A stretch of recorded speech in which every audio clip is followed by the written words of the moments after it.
ನಮಸ್ಕಾರ, MGK ಕಿಚನ್ಗೆ ಸ್ವಾಗತ. ಇವತ್ತು ನಾವು ಚಿಕನ್ ಲೆಗ್ ಪೀಸಿಂದ ಲೆಗ್ ಪೀಸ್ ಮಾಡೋಣ. ಬೇಕಾಗುವ ಸಾಮಗ್ರಿಗಳು: chicken leg piece, kebab powder,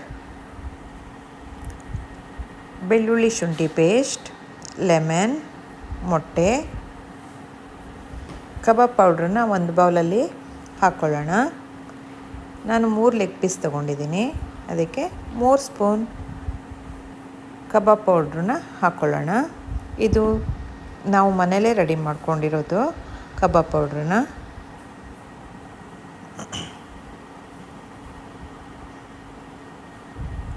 ಒಂದು ಸ್ಪೂನ್ ಬೆಳ್ಳುಳ್ಳಿ ಶುಂಠಿ ಪೇಸ್ಟ್ ಹಾಕ್ಕೊಳ್ಳೋಣ. 1 ಮೊಟ್ಟೆ ಹಾಕ್ಕೊಳ್ಳೋಣ. 1 ಸ್ಪೂನ್ ತಗೊಂಡು ನೀಟಾಗಿ ಮಿಕ್ಸ್ ಮಾಡ್ಕೊಳ್ಳೋಣ.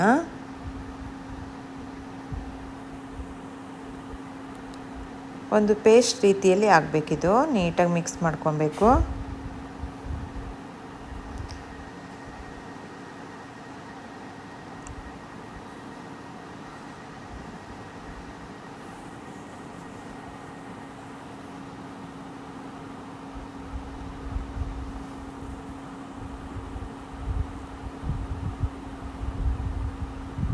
ನೋಡಿ ಯಾವ ಥರ ಆಗ್ತಾಯಿದೆ, ನೀಟಾಗಿ ಮಿಕ್ಸ್ ಮಾಡ್ಕೊಬೇಕು.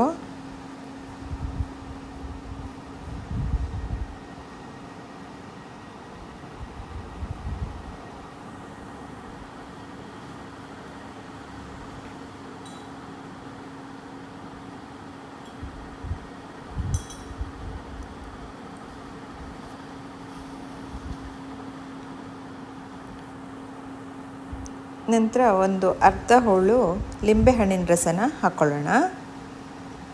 ಲಿಂಬೆಹಣ್ಣಿನ ರಸನೂ ಹಾಕ್ಕೊಂಡ್ಮೇಲೆ ನೀಟಾಗಿ ಮತ್ತೆ ಮಿಕ್ಸ್ ಮಾಡ್ಕೊಬೇಕು.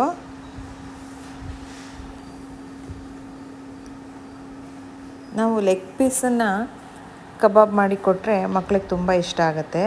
ಅವರು ಅದನ್ನು ಹಿಡ್ಕೊಂಡು ತಿನ್ನೋದಕ್ಕೆ ಒಂದು ಖುಷಿ ಪಡ್ತಾ ಇರ್ತಾರೆ.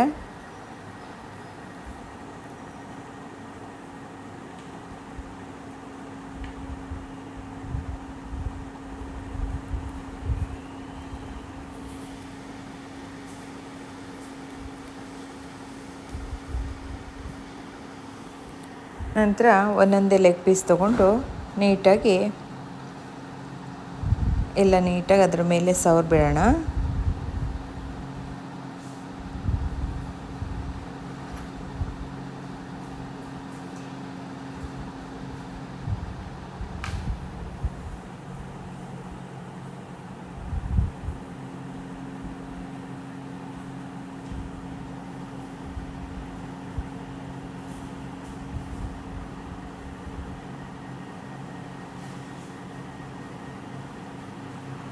ನೀಟಾಗಿ ಹಚ್ಚಬೇಕು ಎಲ್ಲ ಕಡೆಗೂ. ಅಲ್ಲಿ ಕಟ್ ಮಾಡಿಸಿರ್ತೀವಲ್ವ ಅಲ್ಲೂ ಕೂಡ ಒಳಗಡೆ ತುಂಬಿಸ್ಬೇಕು. ಆವಾಗ ನೀಟಾಗಿ ಉಪ್ಪು ಖಾರ ಎಲ್ಲ ಮಸಾಲೆನ ಹಿಡ್ಕೊಳ್ಳುತ್ತೆ.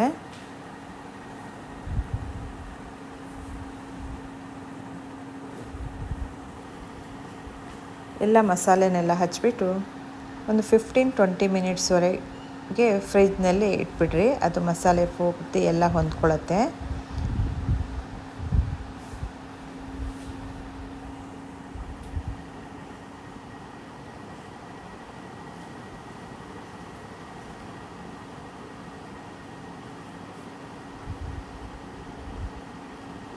ಎಷ್ಟು ಚೆನ್ನಾಗಿರುತ್ತೆ ಅಂತಂದರೆ, ಫ್ರೈ ಮಾಡಿಕೊಟ್ರೆ ಮಕ್ಕಳಿಗೆ ಭಾರಿ ಖುಷಿಯಿಂದ ತಿನ್ಕೊಳ್ತಾರೆ. ಕಬಾಬ್ ಅಂದ್ರೇ ಮಕ್ಕಳಿಗೆ ತುಂಬ ಇಷ್ಟ. ಮೀನು ಫ್ರೈ ಮಾಡಿಕೊಟ್ರೆ ಇಷ್ಟಪಡ್ತಾರೆ. ಒಟ್ಟು ಫ್ರೈ ಐಟಮ್ಸ್ ಏನೇ ಮಾಡಿಕೊಟ್ರು ಮಕ್ಕಳು ತುಂಬ ಇಷ್ಟದಿಂದ ತಿಂತಾರೆ.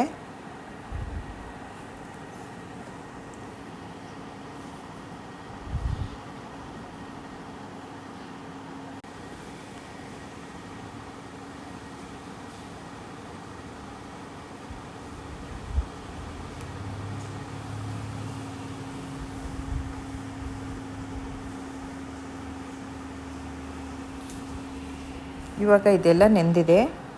ಒಂದು ಪಾನ್ ಇಟ್ಕೊಂಡು ಸ್ವಲ್ಪ ಎಣ್ಣೆ ಹಾಕ್ಕೊಳ್ಳೋಣ. ಎಣ್ಣೆ ಬಿಸಿ ಆದಮೇಲೆ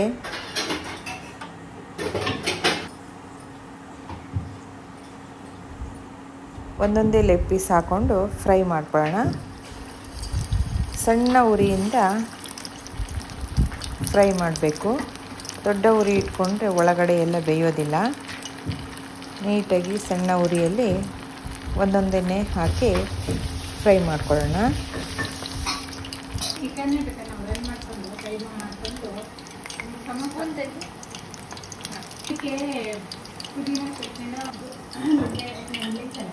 ನೋಡಿರಿ, ರೆಡಿ ಆಗಿದೆ.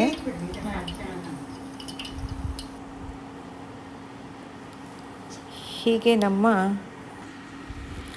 ನಮ್ಮ MGK ಕಿಚನ್ನ ಪ್ರೋತ್ಸಾಹ ನೀಡಿ. ಮುಂದಿನ ವಿಡಿಯೋದಲ್ಲಿ ಮತ್ತೆ ಸಿಗ್ತೀನಿ. ಬಾಯ್.